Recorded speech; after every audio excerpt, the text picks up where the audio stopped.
I stood at my sister's wedding reception when Sarah called me over to her corporate boss with that familiar smirk I'd learned to dread.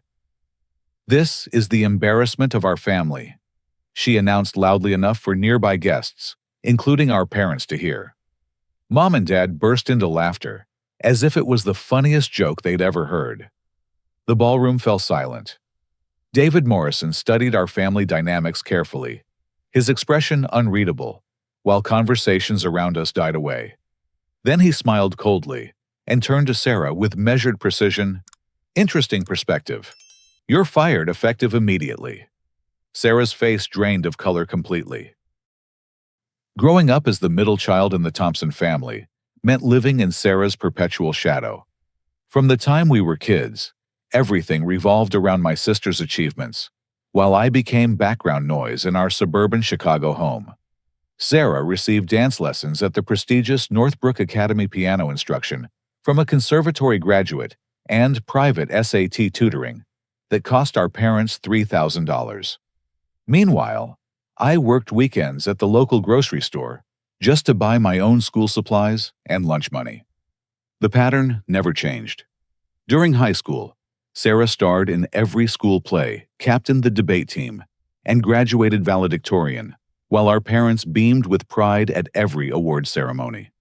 I played baseball well enough to make varsity maintained a solid B average and helped coach Little League on weekends, but none of that mattered. The constant refrain at our dinner table became, "Why can't you be more like Sarah?" until I stopped trying to compete for their attention entirely. After graduation, Sarah headed to Northwestern University on a partial academic scholarship, with our parents covering the remaining $28,000 annually. She studied marketing and communications, joined the right sororities, networked with influential professors, and graduated summa cum laude 4 years later. Our parents threw her a graduation party for 60 people at the country club, complete with a professional photographer and catered dinner that cost more than my annual grocery budget. I chose a different path entirely. Instead of college, I spent my 18th summer teaching myself programming languages and digital marketing strategies through online courses and library books. While Sarah lived in dormitories and attended campus events, I converted half of our parents' basement into a workspace surrounding myself with secondhand computers and marketing textbooks I bought from garage sales. Our parents viewed my decision as confirmation of their worst fears about my future prospects. Calvin's wasting his potential became Mom's favorite explanation to relatives who asked about my plans. Dad would shake his head sadly whenever neighbors inquired about my career direction. "He's got no ambition," he'd tell anyone willing to listen. "Just plays around on computers all day, instead of getting serious about his future like Sarah did." Sarah landed her dream position at Morrison Digital Solutions straight out of college, starting at $55,000 annually, with full benefits and advancement opportunities. She moved into a sleek downtown apartment, bought professional wardrobes from department stores, and attended networking events every week. Our parents finally had something concrete to brag about at neighborhood gatherings and church functions. Meanwhile, I continued working from the basement, wearing jeans and old t-shirts, keeping irregular hours that confused our traditional parents, who believed real careers required office buildings and dress codes. They saw my casual appearance and flexible schedule as evidence that I wasn't taking life seriously enough to succeed in the adult world. Sarah never missed an opportunity to reinforce their perceptions. During family dinners, she'd discuss her important meetings, challenging projects, and impressive colleagues, while I quietly ate my food and avoided eye contact. When relatives visited, she'd showcase her latest achievements, while subtly mentioning my computer hobby in dismissive tones that made everyone uncomfortable. "Calvin's still figuring things out," became her diplomatic way of explaining my presence during family celebrations. "He's exploring different options," she'd add with a patronizing smile that made my stomach churn. The implication was always clear. Sarah had succeeded where I had failed, and everyone should feel sorry for our parents having such a disappointing second child. The worst part wasn't the constant comparisons or dismissive comments. The worst part was watching our parents' faces light up whenever Sarah entered a room while they barely acknowledged my presence, unless they needed help with their computer or wanted me to fix something around the house. I became the family handyman, and tech support useful for practical purposes, but invisible when it came to genuine pride or recognition. As Sarah's career flourished over the following 3 years, the gap between their golden child and their disappointment seemed to widen exponentially. She received promotions, bonuses, and increasing responsibilities, while I remained the mysterious basement dweller who still hadn't figured out what he wanted to do with his life. Family gatherings became exercises in endurance, as I listened to endless praise for Sarah's accomplishments, while fielding pitying looks and awkward questions about my own prospects.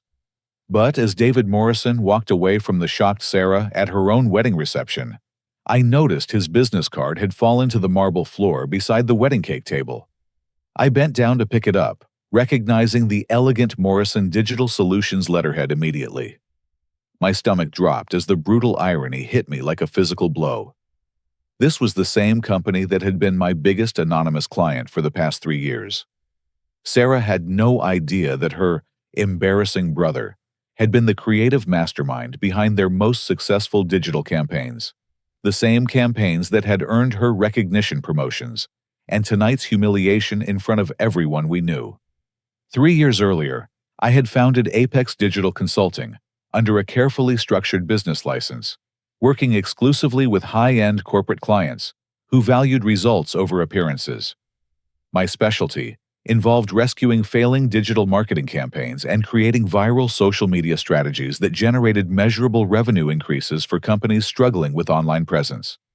I deliberately kept my real name off all public records, working through business entities and legal frameworks that maintained complete client confidentiality and personal privacy.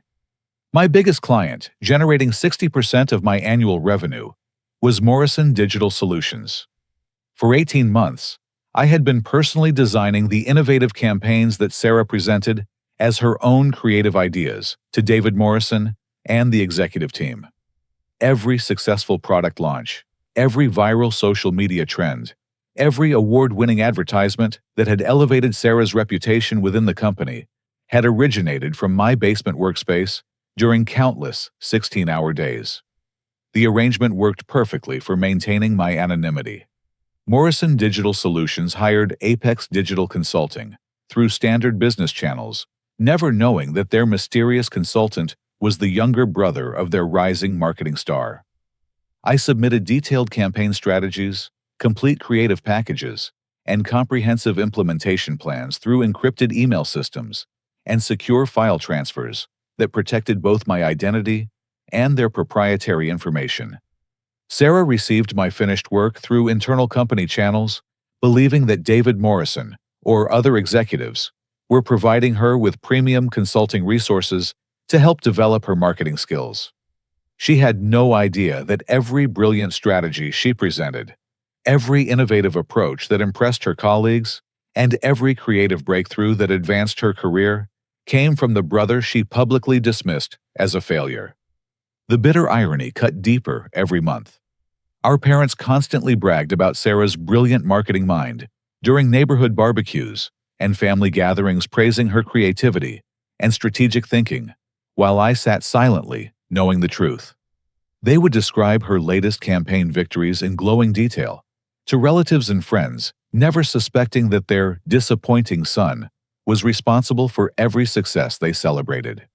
During family dinners, Sarah would describe her challenging projects and creative breakthroughs with enthusiasm that made our parents beam with pride.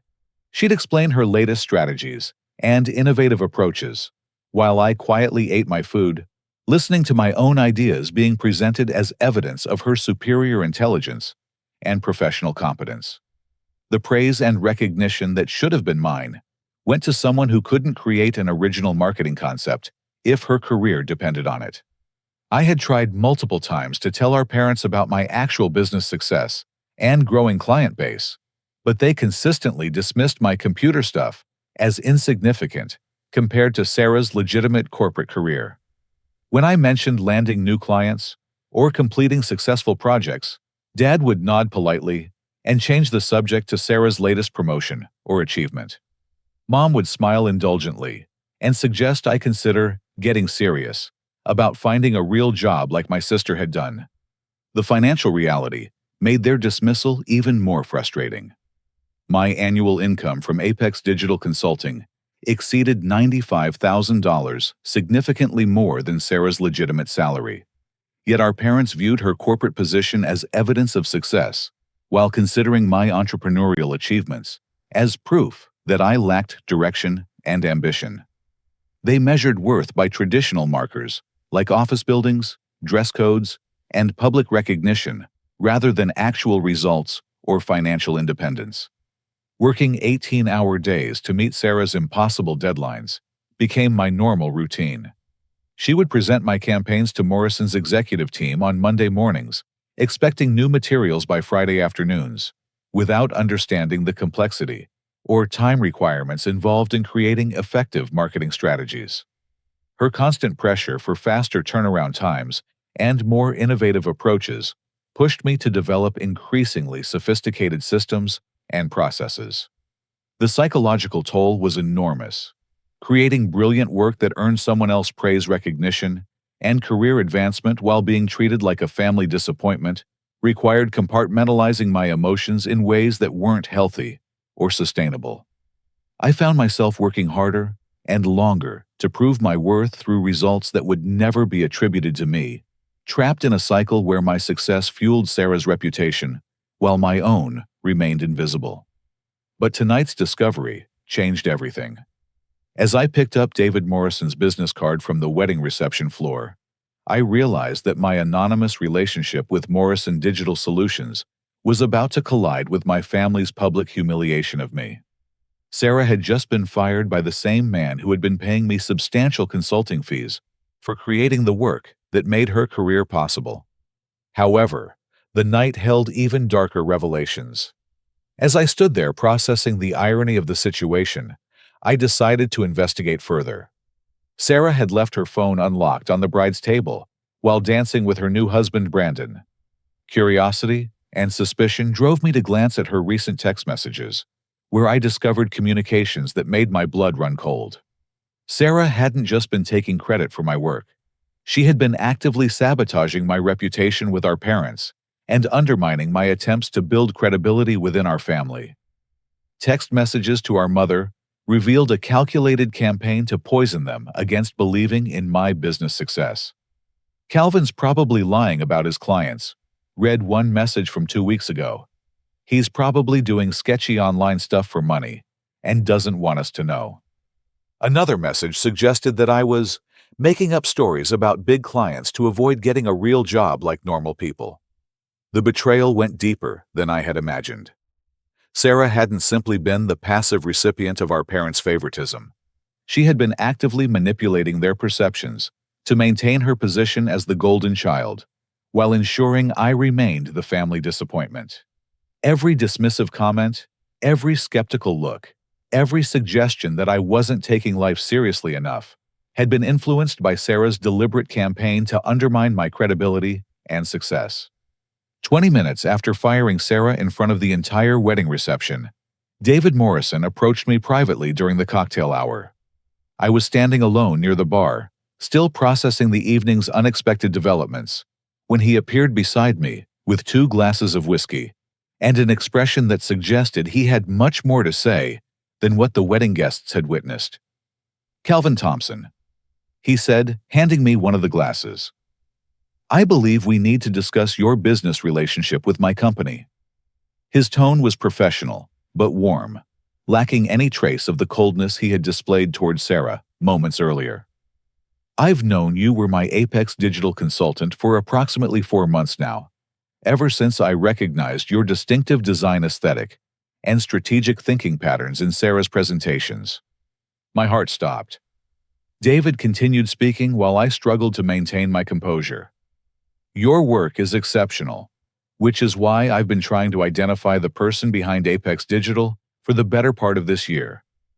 I wanted to offer you an exclusive partnership contract, but your privacy measures made you virtually untraceable through conventional business channels. David explained that Sarah's recent campaign presentations had been particularly impressive, but something about them felt familiar in ways that had nothing to do with standard marketing approaches. The specific techniques she was presenting, the unique visual design elements, and the innovative social media strategies were unlike anything typically produced by Morrison Digital's internal team or their other consulting partners. "I've been in this industry for 15 years," David said, sipping his whiskey thoughtfully. "I know talent when I see it, and I also know when someone is presenting work that doesn't match their actual skill level or training background." Sarah's presentations were brilliant, but they felt like performances rather than genuine creative development. Curiosity had driven David to hire a private investigation firm to research Sarah's educational and professional background as part of considering her for a potential promotion to senior marketing director.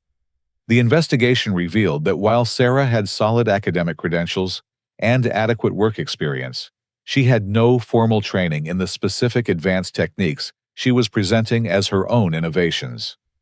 The investigation had eventually led them to discover my business registration for Apex Digital Consulting, registered under my legal name in Cook County records. Cross-referencing the dates of my business formation with the timeline of Sarah's most impressive presentations had confirmed David's suspicions about the true source of the work that had been impressing his executive team. "I was already planning to fire Sarah for taking credit for outside consulting work," David admitted. "Business integrity is non-negotiable in my company, and misrepresenting the source of creative work violates every professional standard we maintain." But tonight's display of her character toward her own family member sealed my decision permanently. David's voice carried a combination of disgust and disappointment as he continued. "Anyone who would humiliate their sibling at their own wedding, especially someone who has been unknowingly contributing to their professional success, demonstrates a fundamental lack of character that makes them unsuitable for any position requiring trust and integrity." He paused to let his words sink in before delivering what felt like a life-changing proposition. "I want to offer you a partnership position worth $200,000 annually, plus equity stakes that would make you a partial owner of Morrison Digital Solutions. You would become our Chief Creative Officer and hold 30% ownership in the company, with full authority over creative direction and strategic planning." The numbers were staggering. $200,000 annually represented more than double my current consulting income, and 30% ownership of a successful digital marketing firm could be worth millions depending on company valuation and future growth. David was offering me not just employment, but genuine partnership in building something significant and lasting. But David's next statement revealed that his offer came with conditions that would force me to confront my family dynamics in ways I wasn't prepared for. "However, I have one non-negotiable requirement," he said, his expression becoming serious. "I want your permission to personally expose the truth about Sarah's deception to your family during tonight's wedding reception in front of all these guests who just witnessed their treatment of you." David's reasoning was both personal and professional. "I've built my company on principles of integrity recognition and giving credit where it's deserved. What happened tonight represents everything I stand against in business and in life. People who humiliate their own family members, especially when that family member has been contributing to their success, need to face consequences for their choices." The proposition was intoxicating and terrifying simultaneously. Part of me wanted Sarah and our parents to face the truth about their treatment of me, but another part feared that public humiliation would destroy our family relationships permanently.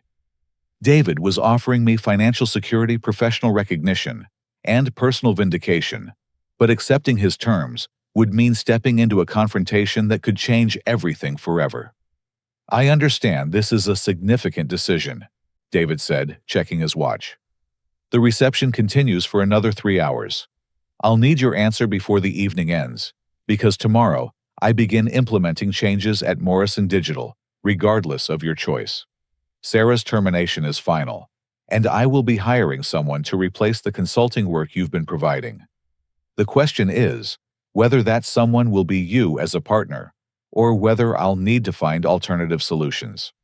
As David walked away to rejoin the reception, I realized that my carefully maintained anonymous success was about to collide with my family's public treatment of me in ways that would force everyone to confront truths we had been avoiding for years. The choice wasn't just about accepting a job offer. It was about deciding whether to remain invisible while my sister continued taking credit for my work, or stepping into the spotlight and demanding the recognition I had earned. But before I could make that decision, I needed to understand the full scope of Sarah's betrayal. Something about her panicked reaction to David's firing, combined with her years of undermining my credibility with our parents, suggested that tonight's humiliation was just the surface of a much deeper deception. I decided to investigate further before committing to David's offer, suspecting that what I discovered might influence not just my career decision, but my entire relationship with my family. As I watched Sarah frantically trying to convince other wedding guests that David had been drunk and didn't mean what he said, I realized that her desperation indicated she was hiding something far worse than simple credit stealing. Her behavior suggested someone who knew that losing her job at Morrison Digital would expose additional secrets she couldn't afford to have revealed. 30 minutes after my conversation with David Morrison, I made a decision that would reveal the true extent of Sarah's deception. She had given me her work computer login credentials 6 months earlier, claiming she needed help fixing some technical problems with her office systems. At the time, I had assumed she was experiencing routine software issues, but now I realized she had been giving me access to cover her tracks if anyone questioned the source of her impressive presentations. Using the guest wireless network at the wedding venue, I remotely accessed Sarah's Morrison Digital workstation through her saved credentials. What I discovered in her email archives made my stomach churn with a combination of rage and disbelief that left me questioning everything I thought I knew about my sister. Sarah hadn't simply been taking credit for my consulting work. She had been actively undermining my entire freelance business by contacting my other clients and sabotaging my professional relationships through a systematic campaign of deception and manipulation that had been going on for over 2 years. Her email folder labeled Calvin Damage Control contained dozens of messages sent to my legitimate consulting clients where she had impersonated my business manager and spread lies about my reliability and mental stability. To Dataflow Systems, one of my longtime clients, she had written, "I regret to inform you that Calvin Thompson has been experiencing significant personal difficulties that affect his ability to deliver consistent work quality. As his business manager, I recommend transitioning your account to a more stable consulting firm." To Northpoint Marketing, another major client she had sent, "Calvin has informed me that he plans to discontinue his consulting practice within the next 6 months due to personal issues he's been experiencing. I can arrange for Morrison Digital Solutions to handle your account transition to ensure continuity of service." Email after email revealed Sarah's calculated efforts to destroy my client relationships, while positioning Morrison Digital Solutions as the replacement option. She had been systematically stealing my business by convincing my clients that I was unreliable, unstable, and planning to quit consulting entirely. Her plan was to transfer my clients to her own company while taking credit for maintaining those business relationships. But the emails revealed an even more disturbing pattern. Sarah had been monitoring my business communications, tracking my client payments, and gathering detailed information about my consulting contracts. She knew exactly how much money I was earning, which clients were most valuable, and when my contract renewal periods occurred. This information had allowed her to time her sabotage efforts for maximum disruption to my income and reputation. The financial implications were staggering. Based on the email timestamps, Sarah's interference had cost me at least $47,000 in lost contracts over the past 18 months. Clients I thought had simply chosen not to renew their consulting agreements had actually been deliberately driven away by someone impersonating my business representative and spreading lies about my professional competence.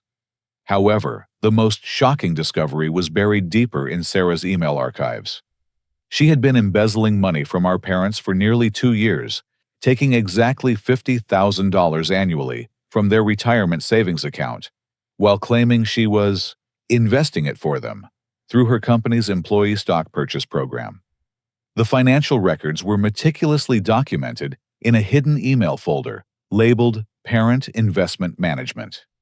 Sarah had been forging monthly investment statements showing steady growth in their portfolio value, when in reality, she had been transferring their retirement money directly into her personal checking account to fund her expensive lifestyle choices. Our parents believed their investment with Morrison Digital's employee program had grown to over $130,000, including compound interest and dividend payments that Sarah had fabricated on professional-looking statements she created using the company's letterhead and financial templates. In reality, Sarah had spent every penny of their retirement savings on designer clothing, luxury vacation trips, spa treatments, and ultimately, her extravagant wedding celebration. The wedding alone had cost $87,000 paid for entirely, with money stolen from our parents' retirement fund. The venue, rental, catering, photography, flowers, music, and Sarah's designer dress had all been purchased using funds that our parents had entrusted to their daughter for legitimate investment purposes. But Sarah's planning went even deeper into criminal territory. I found legal documents she had prepared with her attorney Brandon's law school roommate that would frame me for her embezzlement if their theft was ever discovered by our parents or investigated by authorities. The documents included forged power of attorney papers showing that I had been given access to our parents' retirement account for technical assistance with online banking. Fake email exchanges suggested that I had been helping them manage their investments and had gradually been transferring money to fund my consulting business startup costs. Sarah had even created false business registration papers, showing that Apex Digital Consulting had received significant startup funding from family investment sources. Her plan was brilliantly malicious. If our parents ever questioned their missing retirement savings, or if authorities investigated the embezzlement, all evidence would point to me as the person who had stolen their money to create a fake consulting business. My actual success with legitimate clients would be dismissed as proof that I had used their stolen money to establish relationships and purchase equipment that made my fraud possible. Sarah had been preparing to destroy my reputation, my business, my family relationships, and potentially my freedom to cover up her own crimes. She planned to have me arrested for elder financial abuse, while positioning herself as the loyal daughter who had tried to help our parents recover their stolen money. The psychological manipulation was as sophisticated as it was cruel. By systematically undermining my credibility with our parents and poisoning their perception of my business success, Sarah had been laying groundwork to make her fraud accusations seem believable. Our parents already doubted my professional achievements and suspected my income sources, making them perfect targets for manipulation, when Sarah eventually revealed her fabricated evidence of my supposed crimes. As I scrolled through page after page of Sarah's calculated deception, I realized that tonight's wedding reception humiliation had been intended as the opening move in her plan to destroy me permanently. By publicly establishing me as the family embarrassment in front of witnesses, she was setting the stage to later claim that my criminal behavior with our parents' money was the reason for my shameful reputation. David Morrison's unexpected firing of Sarah had disrupted her timeline, but the legal framework for framing me remained in place. Unless I acted quickly to expose her crimes, I could still find myself facing criminal charges for embezzlement I didn't commit, while Sarah played the role of the devastated daughter, trying to help our parents recover their stolen retirement savings. Finding our parents required navigating through the crowded wedding reception, where conversations had grown louder and more animated as the open bar continued flowing. I discovered Mom and Dad standing near the gift table discussing Sarah's dramatic firing with confused expressions and defensive postures that suggested they were preparing to blame David Morrison for ruining their daughter's special day. "We need to talk privately," I said, interrupting their speculation about David's motives. It's about Sarah, and it's urgent. My tone must have conveyed the seriousness of the situation because they followed me to a quiet corner table without their usual protests about my timing or social appropriateness. I placed printed copies of Sarah's emails and forged financial documents on the white tablecloth between us, watching their faces change from irritation to confusion to growing horror as they began reading evidence of their golden child's systematic betrayal. "This is impossible," Mom whispered, staring at bank records showing their retirement money being transferred into Sarah's personal account. "Sarah would never steal from us. She's been helping us invest our savings through her company's program." Dad picked up the forged investment statements Sarah had been sending them monthly, comparing them to the real bank records that showed their account being systematically drained over 24 months. "These numbers don't match," he said slowly, his voice carrying the confusion of someone whose fundamental understanding of reality was crumbling. "Our account shows we should have over $100,000, but these bank statements show almost nothing left." Initially, both parents refused to accept the evidence in front of them.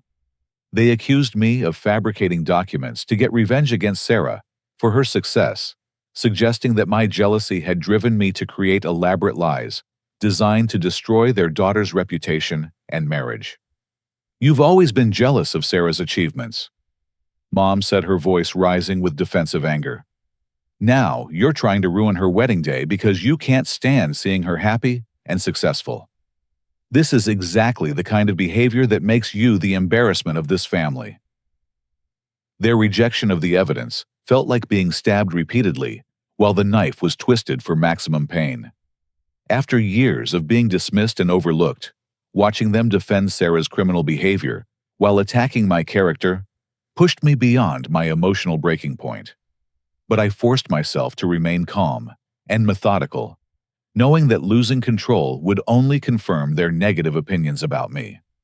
"Look at the email timestamps," I said, pointing to specific dates on Sarah's communications with my clients. "Cross-reference them with the investment statement dates she sent you. Notice that every time she stole money from your account, she immediately started contacting my business clients to undermine my income sources." Dad reluctantly began comparing dates, while Mom continued reading Sarah's emails to my consulting clients. The pattern became undeniable as they traced the correlation between theft dates and sabotage efforts, seeing how Sarah had systematically stolen their money while destroying my legitimate income to cover her financial needs. "She's been living off your retirement savings for 2 years. I explained, showing them credit card statements that revealed Sarah's luxury purchases. Designer clothes, expensive vacations, spa treatments, and this entire wedding were paid for with money stolen from your account. But their awakening required more than financial evidence. I needed to show them my actual business success, to counter years of Sarah's manipulation about my supposed failures and lack of direction. I pulled out my phone and showed them my legitimate business contracts, client testimonials, and bank statements, proving that Apex Digital Consulting generated substantial annual revenue through honest work with reputable companies. For the first time, they saw documented proof that their failure son had been quietly building a successful 6-figure business while living in their basement. Morrison Digital Solutions has been my biggest client for 3 years. I explained, watching their faces as the implications sank in. Every successful campaign Sarah presented to her boss, every creative strategy that earned her promotions and recognition, every innovative idea that impressed David Morrison came from me. Sarah built her entire career by stealing my work and presenting it as her own creativity. The revelation devastated them in ways I hadn't expected. Mom began crying as she realized how many times she had told me I would never amount to anything, while I was earning more money than Sarah's legitimate salary. Dad stared at my income statements with an expression of profound shame and regret that made me almost sorry for showing him the truth. "We've been supporting and praising the wrong child for years," Mom said through tears that smeared her carefully applied wedding makeup. "We've been cruel to the child who actually achieved the success we claim to value, while celebrating someone who was lying to everyone, including us. Dad's awakening was quieter, but equally painful. He studied my client contracts and testimonials with the focused attention of someone trying to understand how he had misjudged a situation so completely. "You've been successful this entire time," he said slowly. "All those times we told you to get serious about your future, you were already building something impressive and profitable." Their guilt and regret created an emotional atmosphere that felt both vindicating and heartbreaking. Part of me had wanted this recognition for years, but seeing their genuine pain at realizing their mistakes made my victory feel hollow and complicated rather than satisfying. However, the evening's revelations weren't finished.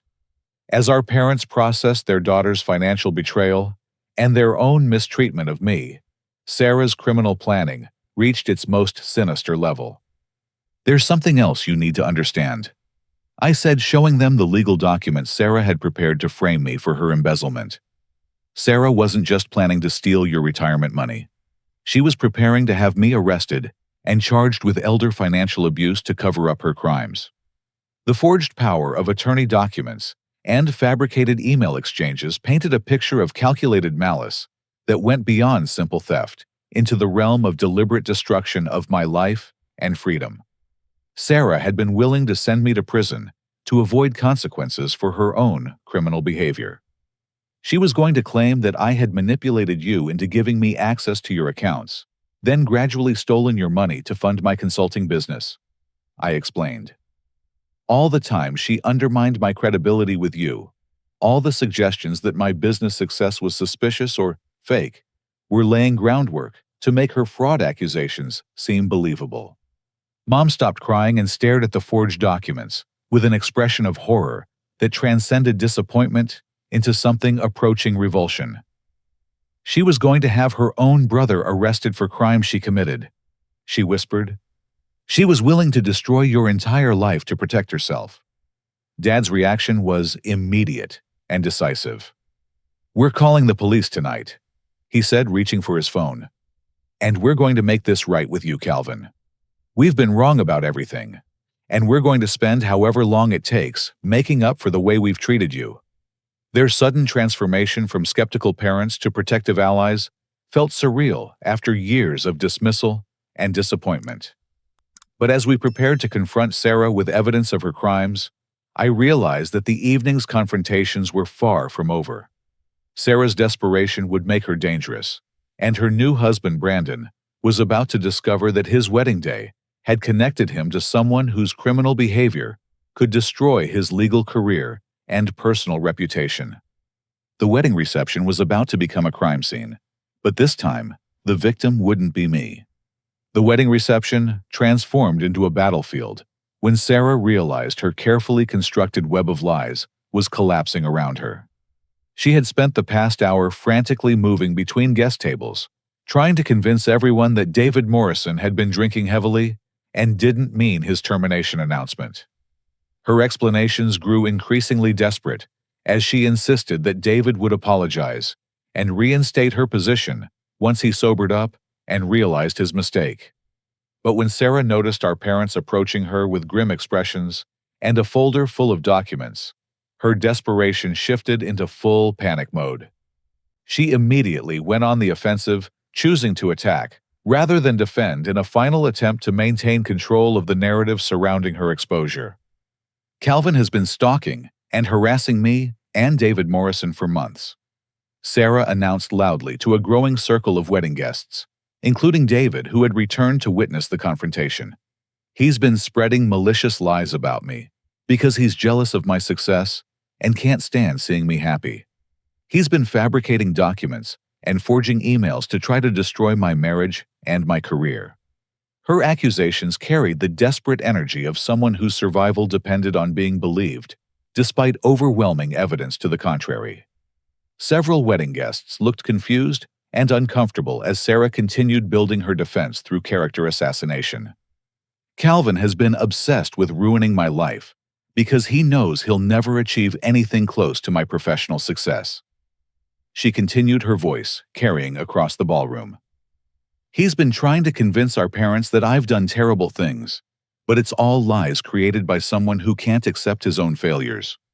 I remained calm throughout Sarah's performance, pulling out my phone and calmly showing David Morrison the evidence I had discovered in Sarah's email accounts.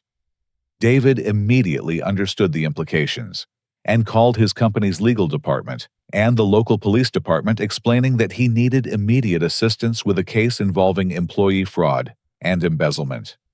Ladies and gentlemen, David announced to the assembled wedding guests, his voice carrying the authority of someone accustomed to commanding attention in corporate boardrooms.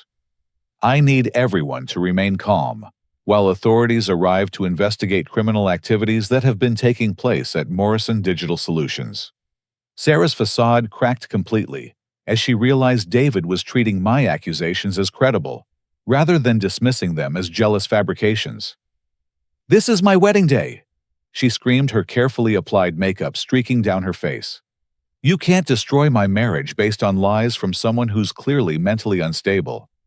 But our parents stepped forward with their own devastating announcement that silenced Sarah's protests and shocked the remaining wedding guests into stunned silence. Sarah Elizabeth Thompson. Dad said, using her full name with the formal tone he reserved for the most serious family disciplinary moments. "You are no longer our daughter. You have stolen nearly $100,000 from our retirement savings, destroyed your brother's business relationships, and plan to have him arrested for crimes you committed." Mom's voice shook with emotion as she continued the public disownment. "Calvin is our real success story, and Sarah is a criminal who has betrayed everyone who trusted her. We are ashamed to have raised someone capable of such calculated cruelty toward her own family." The wedding guests stood frozen in shock as our parents publicly apologized to me in front of everyone who had witnessed my earlier humiliation. Their recognition and support felt simultaneously vindicating and heartbreaking, representing years of validation that had come too late to prevent enormous pain, but still meant everything to my wounded sense of worth. Sarah's new husband, Brandon, who had been standing quietly beside her throughout the confrontation, suddenly spoke up with the professional clarity of someone trained in criminal law. "Sarah, I need you to stop talking immediately," he said firmly. "As an attorney, I'm advising you that anything you say now can be used against you in criminal proceedings." Brandon's face had gone pale as he processed the legal implications of Sarah's documented crimes. Elder financial abuse, wire fraud, identity theft, and conspiracy charges could result in significant prison time and would destroy both their reputations permanently. But his next announcement shocked everyone, including Sarah. "I'm filing for marriage annulment tomorrow morning." Brandon declared, his voice carrying professional detachment that barely concealed his personal devastation. Sarah lied about her financial situation, employment status, and criminal behavior before our marriage. This constitutes marriage fraud, which invalidates our wedding contract and protects me from liability for her criminal actions. Sarah's world collapsed in real time as she lost her husband, her family, her career, and her freedom within the span of 30 minutes. Her desperate attempts to maintain control had only accelerated her downfall while ensuring that everyone witnessed her complete destruction. Police officers arrived within minutes, having been dispatched to investigate reports of financial crimes and fraud. David Morrison provided them with access to Sarah's work computers, email accounts, and company financial records, while our parents handed over documentation of the retirement account theft and forged investment statements. As Sarah was being questioned by investigators and led away from her own wedding reception in handcuffs, David Morrison approached me with his earlier offer still standing and additional revelations that would prove even more shocking than everything we had already discovered. "Calvin, there's something else you should know about your business success," David said, pulling up financial records on his phone. "Your investment strategy over the past 3 years has been more sophisticated than you probably realized." David showed me documents revealing that my consulting earnings had been automatically invested through business accounts I had set up for tax purposes, creating minority ownership stakes in 12 different companies, including the catering firm serving Sarah's wedding and the venue where we were celebrating her downfall. You've been unknowingly paying for portions of your own sister's wedding through your various business investments, David explained with a mixture of admiration and irony. Your success has been financing the very event where she planned to publicly humiliate you. The revelation added another layer of poetic justice to Sarah's exposure, but more importantly, it demonstrated that my business acumen extended far beyond digital consulting into legitimate wealth building through diversified investments. My net worth was approaching $500,000, making me the most financially successful member of our family, despite being treated like its greatest disappointment. As authorities continued their investigation and wedding guests began leaving the chaotic reception, I realized that Sarah's attempted destruction of my life had inadvertently exposed her own crimes while revealing the true extent of my success to everyone who mattered. Her wedding day had become the catalyst for justice recognition and the beginning of genuine family healing. 6 months later, I stood in my new corner office overlooking downtown Chicago, reflecting on the extraordinary transformation that had followed Sarah's wedding day catastrophe. Morrison Apex Digital, our newly merged company, had become one of the most successful marketing firms in the Midwest, while Sarah's criminal case had concluded with consequences that matched the severity of her calculated betrayal. Sarah faced criminal charges for elder financial abuse, wire fraud, identity theft, and conspiracy.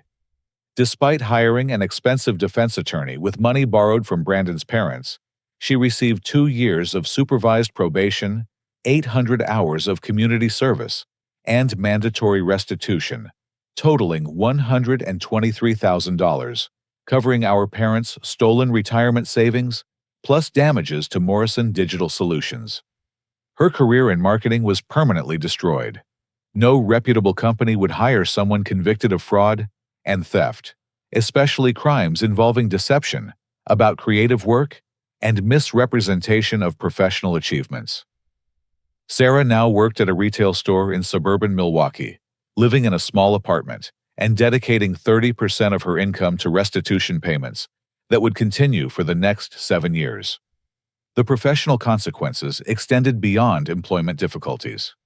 Sarah's conviction created a public record that appeared in background checks, permanently marking her as someone who couldn't be trusted with financial responsibilities or creative work ownership. Her dreams of corporate success and social status had been replaced with the reality of being a cautionary tale about the consequences of ambition without integrity. Brandon's marriage annulment had been granted within 60 days of their wedding, and surprisingly, he reached out to me 3 months later with a sincere apology for Sarah's behavior and genuine admiration for how I had handled the situation with dignity despite enormous provocation. We had become unexpected friends, bonding over our shared experience of discovering Sarah's capacity for deception and manipulation. Brandon's legal expertise proved valuable when David and I structured our business partnership. His guidance helped us create agreements that protected both my creative rights and David's business interests, while establishing clear ownership stakes and profit-sharing arrangements that reflected our respective contributions to the merged company's success. Our parents underwent extensive family therapy with me to address years of damaging family dynamics and begin rebuilding our relationship on foundations of mutual respect and honest communication. The process was painful, but necessary, requiring them to confront not just their treatment of me, but the enabling patterns that had allowed Sarah's manipulative behavior to flourish unchallenged for so long. Mom and Dad liquidated some investment assets to compensate me financially for years of emotional damage and to acknowledge my actual achievements rather than their previous dismissive attitudes. More importantly, they began attending my business events and proudly introducing me as their successful entrepreneur son, finally giving me the recognition and support I had craved throughout my childhood and young adulthood. The financial recovery exceeded our expectations. Insurance policies and legal settlements helped our parents recover their stolen retirement savings with interest, while David's company insurance covered the business losses caused by Sarah's fraud. My consulting work had generated enough revenue during the investigation period to maintain business operations without disruption. David Morrison became both my business partner and close personal friend. Our merged company, Morrison Apex Digital, combined his established client relationships with my creative innovation to create something more successful than either of us could have achieved independently. My 30% ownership stake had grown in value to over $800,000 as we expanded operations and acquired smaller competitors. The partnership worked because we shared fundamental values about integrity, recognition, and giving credit where deserved. David's commitment to ethical business practices aligned perfectly with my determination to build success through honest work rather than manipulation or deception.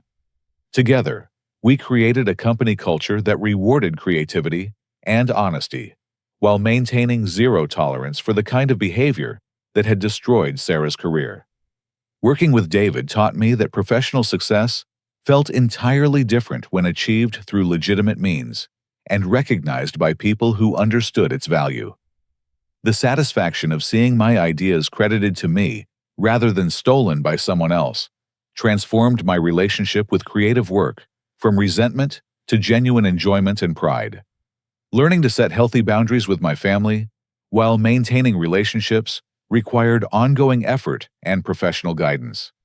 I helped my parents understand my business and supported their financial recovery from Sarah's theft.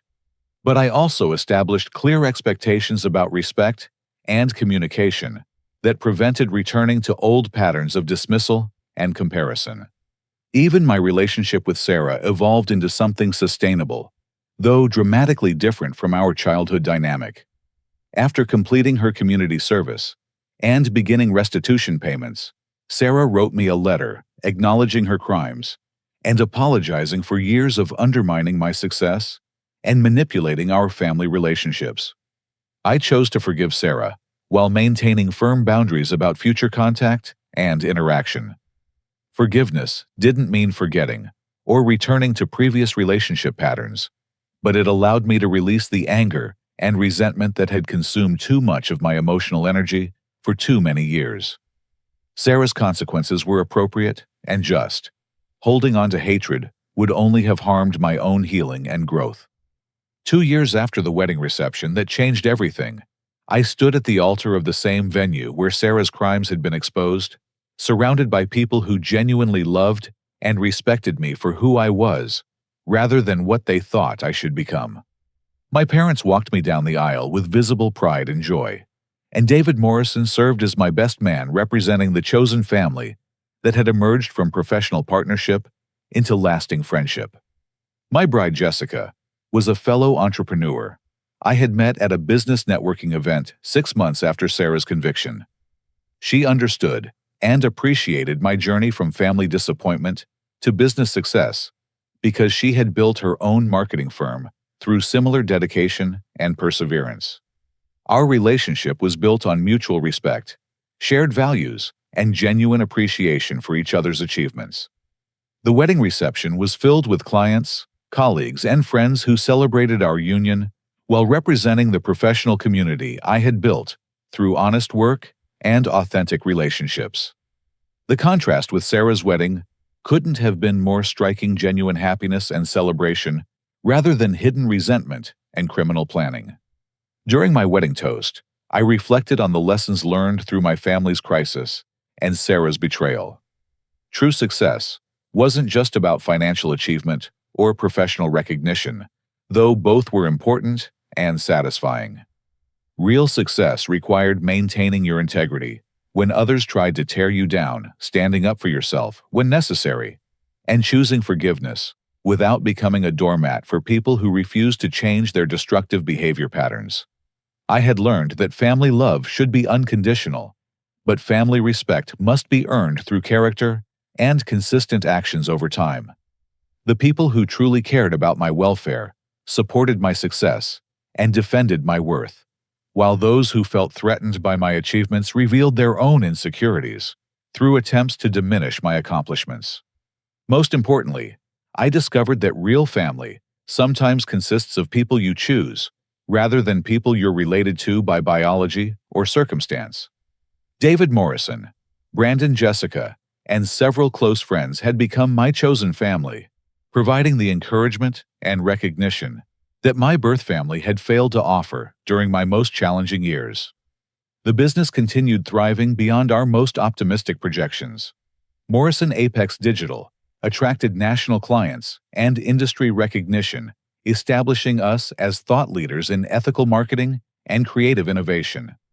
My ownership stake had grown to over $2 million in value, providing financial security and independence that allowed me to support causes and people I cared about while building something meaningful and lasting. As I concluded my wedding toast and looked out at the faces of people who had supported my journey from family embarrassment to business success, I realized that Sarah's attempt to destroy my reputation had inadvertently created the catalyst for everything positive that followed. Her wedding day betrayal had forced truth into the light, revealed everyone's true character, and ultimately led to justice, recognition, and genuine happiness. The final lesson was perhaps the most important.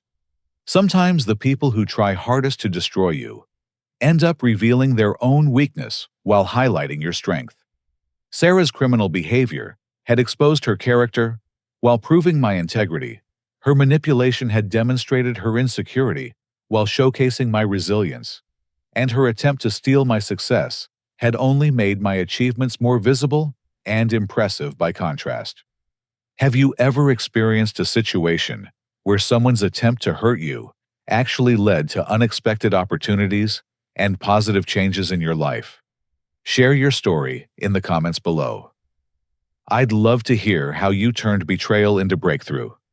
If this story resonated with you, please give it a like and subscribe for more real-life stories about overcoming family challenges and finding your true worth. Don't forget to share this with anyone who might need encouragement about standing up for themselves and pursuing their dreams despite difficult circumstances. Thank you for listening to my journey, and I hope it inspires you to recognize your own value and fight for the respect you deserve.